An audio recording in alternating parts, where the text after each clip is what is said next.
이슬 같은 주의 은혜, 이런 제목으로 은혜를 나누겠습니다. 우리 한국적인 정서에서 볼 때 이슬은 아름다운 것이고 신선한 것으로 표현을 합니다. 성경도 물론 마찬가지 같은 표현을 쓰고 있는 겁니다. 이슬 하면은 순수하고 깨끗한 것으로만 표현되고 있습니다. 특히 성경 기록된 팔레스타인 이스라엘 지역에는 광야 지역입니다. 물이 귀합니다. 이슬이 떨어지는 것 때문에 식물이 자라고 곡식이 연걸고 과일이 생겨나는 것이에요. 그래서 작은 양이라 할지라도 이슬은 식물에는 굉장히 중요한 영향을 미치는 겁니다.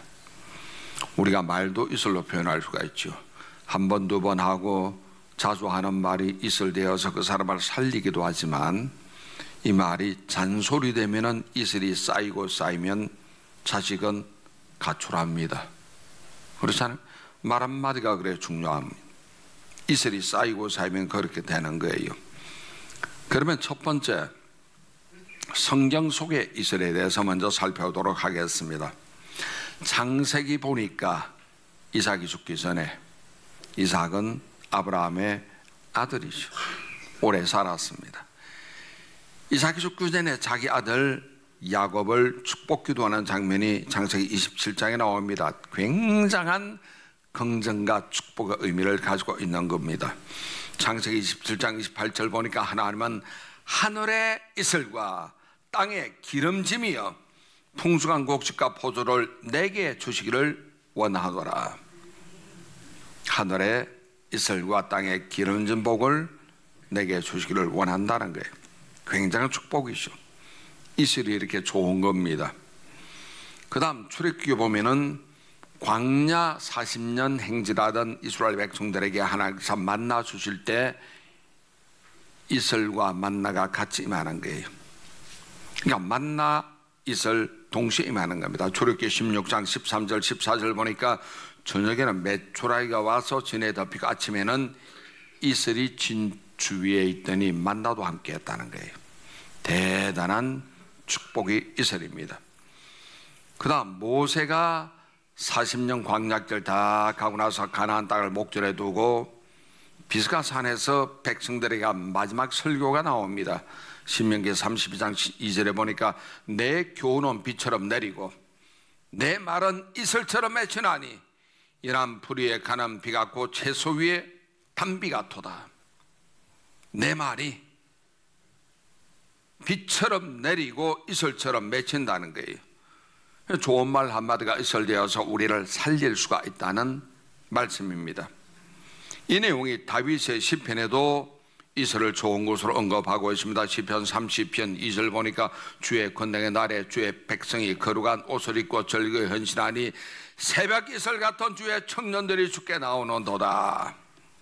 이건 여러분 주님께 헌신하는 청년들의 경건한 모습이 새벽 이슬처럼 순수하고 아름다운 것을 우리에게 보여주고 있는 것이기 때문에 교회는 청년들이 새벽 이슬처럼 나오는 것이 반드시 필요합니다.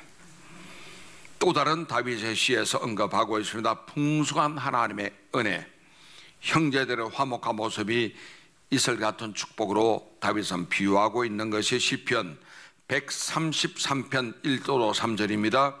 보라, 형제가 연합하여 동거함이 어찌 그리 선하고 아름다운고 머리에 있는 보배로운 기름이 수염 곧 아론의 수염에 흘러내려서 그의 옷깃까지 내린 같고 헐몬의 이슬이 시온의 산들에 내린 같도다. 거기서 야훼께서 복을 명하셨나니 곧 영생이라. 헬몬산의 이슬이 시온들에 내리는데 하나님이 복을 주시는 거예요. 이슬이 복입니다. 이사야서에 보니까 죽은 자를 소생시키는 하나님의 능력을 이슬로 이사야는 표현하고 있습니다. 이사야 26장 19절입니다. 주의 죽은 자들은 살아나고 그들의 시체들은 일어나리이다. 티끌에 누운 자들아 너희는 깨어 노래하라. 주의 이슬은 빛난 이슬이니 땅이 죽은 자들을 내놓으리라. 하나님의 이슬이 임하면은 생명이 임하는 것을 우리에게 보여주고 있는 겁니다. 오늘 우리가 읽은 본문 호세아서는 말하기를 하나님의 주시는 메시지를 전달할 때 있으리라고 합니다. 내가 이스라엘에게 있을과 같으리니 5절에 나오는 말씀이죠. 이 내용은 여러분 굉장히 복된 내용입니다. 사막에 있는 식물이 이슬 한 방울이 살려나가 마찬가지로 우리의 감으로 매하는 심령 속에 하나님의 이슬 같은 은혜, 이슬 같은 말씀 이어가게 되면 우리도 살아난다는 내용입니다. 이스라엘 땅에는 비가 두 번 옵니다. 이른 비, 늦은 비. 봄과 가을에만 오는 비입니다. 그렇기 때문에 평소에는 물이 몹시 귀합니다. 광야지이기 때문에 그렇습니다. 심지어는 농사지을 물까지 부족한 것이 광야의 형편입니다. 더군다나 여름이나 겨울은 건기이기 때문에 가뭄이 들기 일쑤입니다. 그럼 곡식이나 초장의 풀을 살리는 것은 새벽에 내리는 이슬 때문에 그들이 사는 거예요. 그렇기 때문에 이슬은 생명주는 생명수 양식이 될 수가 있는 겁니다. 이것이 바로 성경 나오는 이슬의 내용입니다. 그럼 두 번째 이슬의 근본에 대해서 말씀드리겠습니다. 밤 사이에 안개비로 내린 이슬은 새벽 되면은 방울방울 맺히죠. 이슬 방울이라 합니다. 이것은 곡식과 나무의 저차 생명소요. 그 다음 소송케 합니다. 그 다음 자라나게 합니다. 쭉쭉 뻗어 나가게 합니다.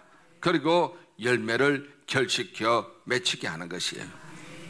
하나님 은혜가 임하면 이와 같은 겁니다. 이슬 같은 은혜지만 우리에게 일단 임하게 되면은 생명이 임하고 내가 살아나게 되고 자라나게 되고 세월이 쭉쭉 뻗어 나가게 되고 우리 인생의 축복의 열매를 맺게 될 줄로 믿습니다. 누구든지 여러분 다 경험하지만 처음 예수를 믿고 교회를 나와보세요. 어색합니다. 생소합니다.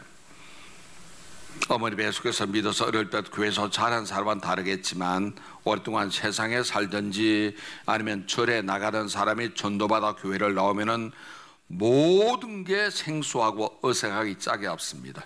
교회 들어와도 자기네끼리 악수하고 난 모른 척할 때가 많이 있거든요. 어색합니다. 예배 분위기도 이상합니다. 앉았다 일어섰다 앉았다 일어섰다. 시간 되면 웬 돈을 거두고 가는지 헌금 내라고 바구니 돌리기도 하고 이것도 어색하기도 하고 뭐 무슨 소리인지 알아들을 수도 없네요. 목사님이 하시는 말씀이 뭔가 성경 말씀 하는 것 같은데 나는 무슨 말인지 하나 알아듣지 못하는 거예요. 찬송도 노래방에서 부르던 유행하고 전혀 다르니 달라도 너무 다른 것이 교회 분위기 아니겠습니까? 그런데 아무것도 모르지만 시간이 지나면서부터 가랑비에 옷이 젖듯이 나도 모르게 마음이 열리기도 하고 믿음이 조금씩 자라나는 거예요. 콩나물 키울 때 보면은 위에서 물을 주면 밑으로 빠지는데 아유 다 빠지는 거 물 왜 주냐 하지만 아니에요. 물은 빠지지만 콩나물은 자라거든. 우리 믿음이 그런 겁니다. 교회에 와서 목사님 설교 들으니 뭔 설교 그렇게 길게 하는지 12번도 시계를 더 보잖아요. 자다가 졸다가 자다가 졸다가 주무시다가 뭐 그렇게 설교를 듣고 있죠. 나도 모르게 그런데 새벽 이슬 같은 하나님 은혜가 차곡차곡 젖어드는 거예요. 그래서 예수를 믿게 되고 하나님을 사랑하게 되고 교회를 섬기면서 봉사하게 되고 기쁨으로 신앙생활하는 거예요. 교회를 열심히 뛰어나갑니다. 매일 교회 나와서 전도도 하고 봉사도 하고 내가 할 일이 없는가 하는 것은 그만큼 나도 모르게 내 믿음이 자랐다는 증거죠. 오늘 5절의 말씀 보니까 그들은 백합화같이 피겠다는 거예요. 백합이라는 것은 순결과 아름다움을 상징하는 것이고 성경 나오는 샤론의 백합화는 우리 예수님을 상징하는 꽃입니다. 그래서 부활주일날 보면은 백합꽃을 많이 장식하는 이유가 예수님을 상징하기 때문에 그렇습니다. 예수님도 동일한 말씀을 직접 하신 적이 있습니다. 마태복음 6장 28절로 29절에 보니까 너희가 어찌 의복 위하여 염려하느냐 들의 백합화가 어떻게 자라는가 생각해보라. 수고도 아니하고 길쌈도 아니하느니라. 그러나 내가 너희에게 말하노니 솔로몬의 모든 영광으로도 입은 것이 이 꽃 하나만 갖지 못하였느니라. 백합이죠. 이슬이 내려야 백합꽃이 아름답게 피어나는 것을 예수님께서 말씀하고 있는 겁니다. 하나님 은혜가 이슬같이 임하게 되면은 우리 심령에 내립니다. 그럼 내 생활은 꽃피고 향기가 날 수밖에 없는 겁니다. 하나님의 성령의 이슬이 내 심령 속에 임해야지 내 신앙은 아름다운 신앙이 되고 향기라는 믿음의 냄새가 나를 통해 풍겨나게 될 줄로 믿습니다. 우리 인간은 본래가 하나님의 형상대로 지원받았기 때문에 향기 나는 게 정상입니다. 아담과 하와가 죄를 지어서 죄로 말미암아 더러운 악취나는 인생으로 은연을 전락해버리고 말았습니다. 이러한 우리 심령이 이슬 같은 하나님의 은혜를 받아서 백합같이 아름다운 꽃이 되는 여러분 되시기를 주님의 이름으로 축원합니다. 하나님 창조한 세상은 원래가 굉장히 아름다운 거예요. 산과 들을 봐도 아름답고 두둥실 떠있는 뭉게구름 봐도 그렇게 아름다울 수가 없는 것이고 파도, 강 얼마나 귀하고 아름다운지 모릅니다. 지구상의 제일 신비로운 지역이 장가게라 그럽니다. 중국에 있는 장가게, 저는 아직 가보지 못했습니다. 또 베트남에 있는 하롱베이가 그렇게 신비롭고 아름답다고 하는데 저 역시 가보지를 못했지만 그림으로 사진으로 봐도 그렇게 장가리고 멋진 것이 하롱베이나 장가기였는데 누가 만들었나요? 하나님께서. 그런데 보세요, 최고의 아름다움은 이거보다 더한 것은 이슬 같은 은혜가 임한 인간의 심령입니다.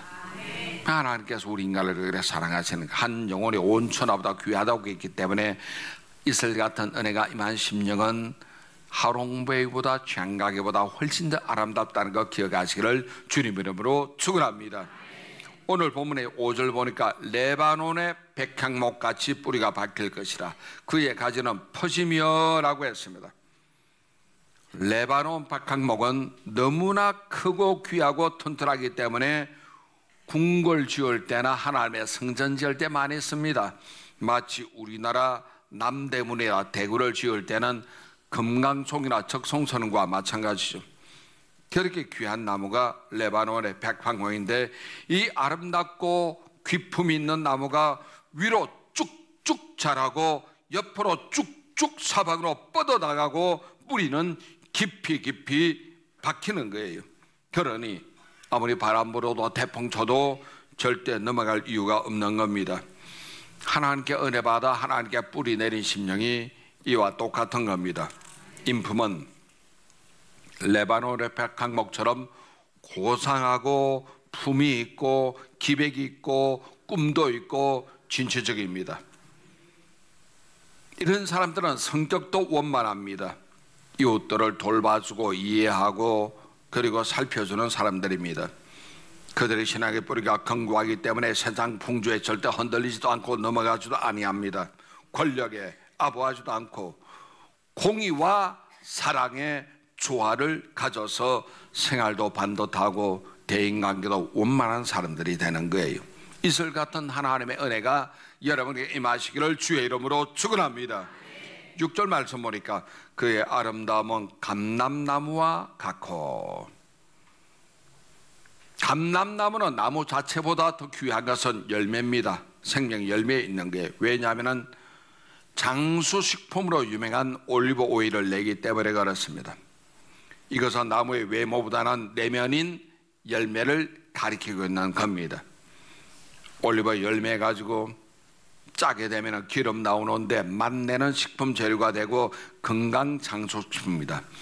지구상에 제일 오랫동안 장수하고 병 없는 마을을 돌아보니까 전부 지중해 연안에 돼요. 그 사람들이 제일 즐겨 먹는 음식이 올리브 기름이라고 합니다. 네, 장수식품이죠. 이 기름은 상처가 났을 때 의약품으로 쓰기도 하는 것이고 등잔불에 불을 켜서 불을 밝히는 역할을 하는 것도 올리브 오일입니다. 하나님의 은혜 받은 심령도 향기로운 은은한 감화력을 풍기게 될 줄로 믿습니다. 백향목처럼 혹은 감람나무처럼 그렇게 아름다운 향기를 내고 맛을 내는 사람이 우리 주변에 있지 않나요? 예수 잘 믿는 어른들 보면은 옆에만 있어도 마음이 포근하고 그냥 좋은 사람이 있잖아요. 우리는 살아있는 믿음을 가져야 합니다. 이슬 같은 은혜가 여러분의 임하시기를 주의 이름으로 축원합니다. 회개는 이슬 같은 은혜 받는 첫걸음입니다. 완악하고 강팍한 돌멩이 마음을 저버리고 온전히 회개하여 옥토로 만들어야 이슬 같은 하나님 은혜가 내게 임하게 될 줄로 믿습니다. 이슬은 낮은 곳 골짜기로 주로 흐릅니다. 높은 산 정상에는 이슬이 절대 안 맺힙니다. 바람만 불기 때문에 금방 말라버리고 마는 거예요. 우리의 심령에 낮아지는 마음, 겸손한 마음, 이슬 같은 은혜가 그들에게 임하게 될 줄로 믿습니다. 교만하면 임하지 않는 겁니다. 예수님도 같은 말씀하셨어요. 심령이 가난한 자는 복이 있나니 천국이 저들의 것이라. 그렇습니다. 하나님은 교만한 자를 아주 싫어합니다. 교만이의 사촌인 오만이도 싫어합니다. 그 동생인 자만이도 아주 싫어합니다. 교만이, 오만이, 자만이 하나님이 싫어하는 삼총사죠. 근데 성경은 교만한 자를 물리쳐주고 겸손한 자에게 은혜를 주신다고 성경은 우리에게 말하고 있는 거예요. 이슬이 골짜기 낮은 곳을 흐르듯이 우리의 심령이 가난한 마음, 상한 심령 될 때 하나님의 은혜가 임하는 것 믿으시기 바랍니다. 왜냐하면 이슬이 임하는 시간을 보니까 밤사이에 어둠이 깔렸을 때 밤안개가 쫙 끼거든요. 해가 뜨면은 이슬은 사라집니다. 안개는 사라지고 이슬 방울이 맺히는 거예요. 다시 말해서 어둠이 몰려올 때 시작해서 어둠이 물러가게 되면은 이슬도 거쳐버리고 마는 겁니다. 그래서 새벽에 나가야 이슬을 만날 수가 있는 것이고, 다시 말해 부지런한 사람만이 하나님의 이슬 같은 은혜를 받게 될 줄로 믿습니다. 게으른 사람, 해가 중천에 뜨게 되면 이슬도 말라기 때문에 볼 수가 없는 거예요. 부지런해야 이슬 같은 은혜를 맞이할 수가 있는 겁니다. 보십시오. 우리 인생에는 낮이 있고 밤이 있습니다. 밝을 때가 있는가 하면 어두울 때도 있습니다. 환난과 고통의 밤을 지날 그때 눈물 흘리는 고독의 밤이 있기도 합니다. 그러나 이런 어둠 속에서 안개와 같은 이슬이 점점 들어오는 거예요. 그 어둠이 거치면서 이슬 같은 은혜가 내게 임하게 되는 것 믿으시기를 바랍니다. 만약에 우리들 인생에서 이슬 같은 그 은혜를 받기 위해서는 인생의 밤을 지나야 합니다. 인생의 밤은 은혜 받는 때거든요. 축복이 임하는 시간이 그때입니다. 우리가 예수를 잘 믿고 하나님 십자가 중심으로 주님께 나가면은 하나님 은혜가 우리에게 임하는 거예요. 이슬 같은 축복받는 여러분 되시기를 주의 이름으로 축원합니다. 이슬은 조용히 임하고 소리 없이 임하고 신호 없이 내리지만 일단 바람이 불었다 하면 이슬은 말라버리고 말기 때문에 임하지 않습니다. 하나님 은혜는 고요한 중에 소리 없이 임하고 바람같이 교회 분쟁이 불면은 이슬은 사라집니다. 시끄러운 교회, 싸우는 교회에서는 이슬 같은 은혜가 절대 임하지 않습니다. 우리가 이슬 같은 하나님의 은혜를 받기 위해서는 인내하고 끝까지 기다리는 여러분 되시기 바랍니다. 하나님께 은총받고 축복받기 위해서는 인내하고 기다리는 마음 자세가 우리에게 필요합니다. 기다려 그때를 주의 뜻이 이루어지길 기다려야 합니다. 묵상하고 기도하고 성경을 보면서 성령의 음성을 기대하는 여러분 되시길 바랍니다. 그럴 때 이슬 같은 하나님의 은혜가 임하게 될 줄로 믿습니다. 우리가 기억할 게 있습니다. 이슬은 먼데 있지 않습니다. 어디서든지 조금만 적당하면은 이슬은 임합니다. 일단 이슬이 내리게 되면은 시든 풀잎을 소성시키고 시든 우리의 심령도 살아나게 만들어 주시는 줄 믿습니다. 왜냐? 하나님이 무소부재하십니다. 항상 어디서나 거하시는 하나님. 보혜사 성령님을 통해서 내 속에 계시고 내 곁에 계시고 우리와 함께 하시는 주님이십니다. 내 심령이 준비되어 있다면 풍성한 이슬 같은 은혜가 우리에게 임하게 될 것입니다. 태양이 내리쬐는 한낮에는 화초가 시들어버리고 마는 거예요. 그러나 저녁에 이슬 받고 나면은 그 화초는 다시금 살아나고 자라날 수가 있는 겁니다. 우리 인생길도 마찬가지입니다. 괴로운 인생길에 우리가 시달린다면은 그 심령은 너무나 힘들기 때문에 쓰러질 수도 있는 거예요. 어떤 분은 가장인데 가족을 돌보고 먹이고 하는 일이 너무나 힘들어서 인생을 포기하고 싶다고 하는 분이 있더라고. 힘내야 합니다. 왜? 환난의 밤은 은혜받는 시기입니다. 이슬 같은 하나님의 은혜로 다시금 우리는 살아나야 되겠습니다. 대한민국 살고 있는 한국 사람은 모두가 스트레스에 많이 시달리잖아요. 생활 문제 있지, 이념 문제 있지, 데모 있지, 투쟁이 있지, 뭐 전쟁 위협이 있기도 하지. 정치적인 스트레스도 엄청나게 우리에게 다가오고 있는 겁니다.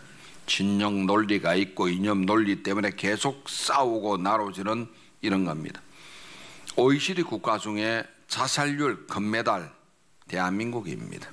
그 정도로 우리나라가 스트레스를 많이 받는 나라입니다. 그럴 때 우리 예수를 구주로 믿는 하나님 백성만큼은 십자가 멘탈로 무장하여 승리하는 여러분 되시기 바랍니다.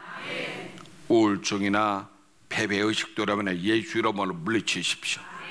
내게는 하나님의 이슬 같은 은혜가 임한다. 나사렛 예수 이름으로 명하노니 부정은 떠나가라. 우울도 물러가라. 물리치는 여러분 되시기 바랍니다.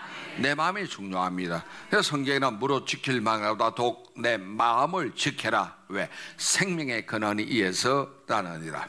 그렇죠. 우리나라 경제는 지금 세계 10위권이라 하죠. 앞으로 외국 학자들 보니까 앞으로 10년 뒤가 되면 세계 5위권 진입이 가능한 나라가 대한민국이라 그래요. 경제는 그냥 올라가는데 정치는 제일 바닥입니다. OECD 국가 중에도 정치는 우리가 제일 바닥 3류 정치입니다. 행복 지수도 정치 때문에 뚝뚝 떨어지고 있는 게, 정치의 제일 큰 자클은 백성을 행복하게 주는 것인데 지금 백성들은 불행해지고 있는 거예요. 우리가 먹고 사는 게 다가 아닌데, 취업하고 월급 얼마 더 받고 하는 이게 다가 아닌데, 불행을 조장하는 세력의 행복을 뺏기지 말아야 합니다. 원수 마귀에게 속아 넘지 않는 여러분 되시기를 바랍니다. 행복은 누가 주느냐? 하나님이 주시죠. 정권이 주는 것도 아니고, 대통령이 주는 것도 아니고, 정치가 주는 것도 아니고, 돈이 주는 것도 아니고, 행복은 하나님이 주시는 거예요. 하나님을 가까이 함이 복입니다. 마귀에게 속지 마십시오. 예수님 안에서 이슬 같은 하나님의 은혜를 받는 여러분 되시기 바랍니다. 예수님만 계시면은 충분합니다. Jesus is enough입니다. 예수 그리스도 안에서 행복하시고 이슬 같은 하나님의 은혜를 받는 여러분 되시기를 주님 이름으로 축원합니다.